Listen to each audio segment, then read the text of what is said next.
म्हणून पाहिजे एवढं हुशार गाव पाहिजे. तुम्ही समजून घेतलं म्हणजे मला जाऊ दे. जणू बिचारी ना कसा तोंड दुखाडा ना आपणच हात खाली करली. पण पाहिजे असं गाव भेटलंही पाहिजे. हाच वर करा सगळ्यांना सांगावं लागतं पण खाली करायची गरज पाहिजे. असो टाळ्या वाजवल्या पाहिजे माणसानं, जेणेकरून टाळ्या वाजवल्यानं तुमचा आणि आमचा उद्धार होईल. भजन करत चला, भावनेनं देवाला प्रसन्न करा, कारण देव आपल्या हृदयात आहे त्याला फक्त जाणून घ्या.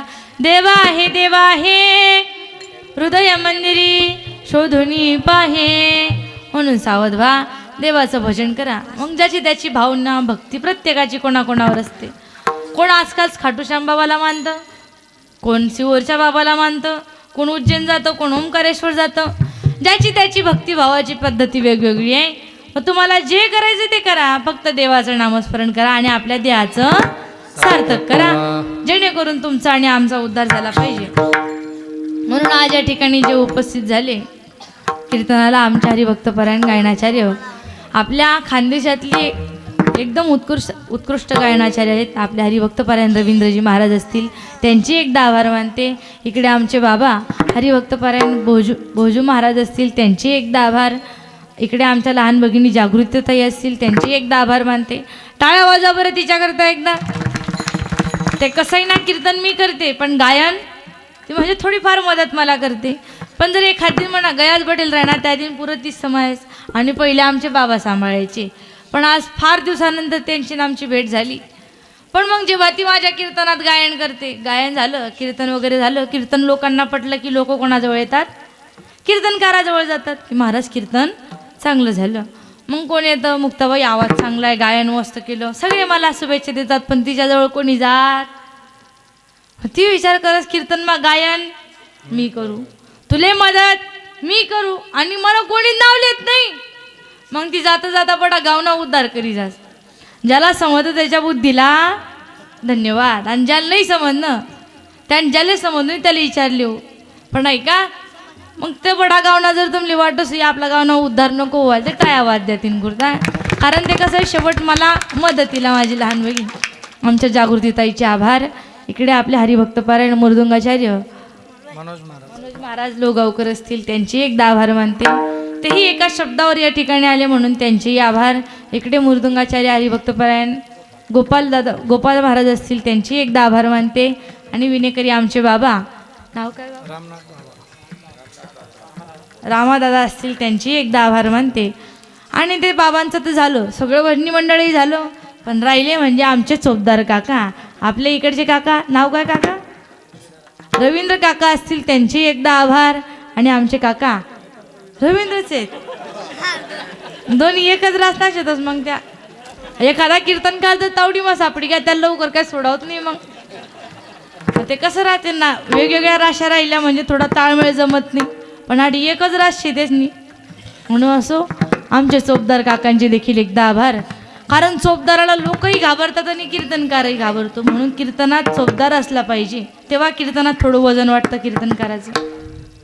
हा मग तेच थोडे दष्टपुष्ट माणसं, नाही तर गावोगावी माहिती आहे का एकदम म्हणजे हवा आली की उडून जातील एवढे बारीक माणसं कीर्तनात उभे केले. कोण म्हणी या चोपदार आहेत असं. पण ते कसं आहे ना, ते दिसायलाही तसे आहेत आणि कोणी म्हणी या चोपदार आहेत बरं, यातले भ्यायचं राहणं पडी. पण असो आमच्या रवींद्र काकांचे दोघांचे एकदा आभार मानते. इकडे आमचे साऊंड सिस्टीमवाले काका जे आमच्या राती म्हणजे माझ्या वडिलांचे एकदम जवळचे मित्र आमचे भाऊसाहेब काका असतील त्यांचे एकदा आभार मानते. भाऊसाहेब काकांना नाही हिरालाल काका असतील, कारण ते भाऊ भाऊ आहेत ना त्या बडा. ते कसं आहे माहिती का, कोण कुठे आमच्या हिरालाल काकांचे देखील एकदा आभार मानते. कारण आपल्या संपूर्ण भागात महाराष्ट्रात त्यांच्या साऊंड सिस्टीमचं एकदम नाव गाजलेलं आहे. जर कुठे कोणी सांगितलं की आमच्या इथे वरजडीची साऊंड सिस्टीम होती तर कोण काय विचारेल, आपली वरजडीची साई साऊंड एकदम सुंदर अशी साऊंड सिस्टीम आहे. त्यांचे एकदा आभार मानते. कारण कीर्तन चालू झालं तेव्हापासून त्यांनी माझा आवाज तुमच्या कानापासून मनापर्यंत पोहोचवला. म्हणून त्यांच्यासाठी देखील एकदा जोरदार टाळ्या होऊ द्या, वाजवा टाळ्या. आमच्या हिरालाल काकांचे देखील एकदा आभार मानते. आणि आज ज्या आपल्या कीर्तनाची शूटिंग करायला आलेत किंवा जे आपल्या ह्या कीर्तनाला यूट्यूबपर्यंत म्हणजे मीडियापर्यंत पोहोचवतील असे आमचे काका श्री परी फोटोज असतील कुंडराण्याहून ते या ठिकाणी आले, त्यांचे एकदा आभार मानते. नाद विठू माऊलीचं हे त्यांचं चॅनल आहे बरोबर ना. परी फोटोच केलं परी फोटो असेल कारण माझंही नाव परीच आहे. मग जेव्हा मला माझ्या वडिलांनी सांगितलं की आज आपले काका येत आहेत मला थोडा आनंद वाटला की आले व आज कोणतरी आपले सगळे लोक या ठिकाणी आहेत. कारण जेव्हा आपल्या सप्त्याची पत्रिका मी वाचली म्हटलं आज सगळे आनंदाचं वातावरण राहील. आणि खरोखर आमचे रवींद्र बाबा जे आमच्यावर कायम पहिल्यापासूनच ते एकदम प्रेम करतात किंवा जे आमच्या हिताचा विचार करतात काही चुकलं की ते सांगत असतात म्हणून त्यांची एकदा आभार मानते. सर्वांच्या चरणावर दंडवत घालते. पुन्हा एकदा सप्त्याच्या कमिटी मंडळाचे एकदा आभार मानते. कारण एकाचं नाव घेतलं म्हणजे कोणा एकाचं नाव राहिलं की त्याला राग येईल. आम्ही काय करत होतो या बडानं नाव लिहिलं म्हणत नाव नाही लिहितं म्हणून सगळ्यांचे एकदा आभार मानते. तुम्हा सर्व मायबापांचे कोटी कोटी धन्यवाद. कारण कीर्तन सुरू झालं तेव्हापासून संपेपर्यंत कोणी एकही माणूस जागेवरून उठला नाही. सर्वांच्या चरणावर दंडवत घालते. तुम्हाला कीर्तन बोर तर नाही झालं ना? मागे मावशी तुम्हाला घरचाच कीर्तन कराय बरं का सांगून द्या. टेन्शन घ्यायचं काम नाही ना? झाला असं हसत खेळत राहिलं पाहिजे माणसानं. सर्वांच्या चरणावर दंडवत घालते. जर माझ्या मुखातून तुमच्या मनाला लागेल असा एखादा शब्द निघाला असेल तर तुमची मुलगी म्हणून मला माफ करा. एक मुलगी असेल दुसरी समजा, दोन असतील तिसरी समजा, जितक्या असतील त्यांच्या पुढची समजा. आणि एकही मुलगी नसेल तर तुमचीच मुलगी म्हणून मला माफ करा. एवढं बोलून या ठिकाणी थांबते. चालेल सेवा साधन? हो हो ऐका. संपूर्ण पंचकृषीतून आलेल्या भजनी मंडळाचं मनापासून आभार मानते आणि कीर्तन रूपी सेवेला पूर्णविराम. ज्ञानेश्वर माऊली ज्ञानराज माऊली तुकाराम ज्ञानेश्वर माऊली ज्ञानराज माऊली तुकाराम माऊली ज्ञानेश्वर माऊली ज्ञानराज माऊली तुकाराम. विठ्ठल जय जय विठ्ठल बोलिले बोलिले पुढे वेळे वाकोडे करा क्षमा पराध महाराज तुम्ही काहे उच्चारेला बेकार में क्षमा पराध महाराज तुम्ही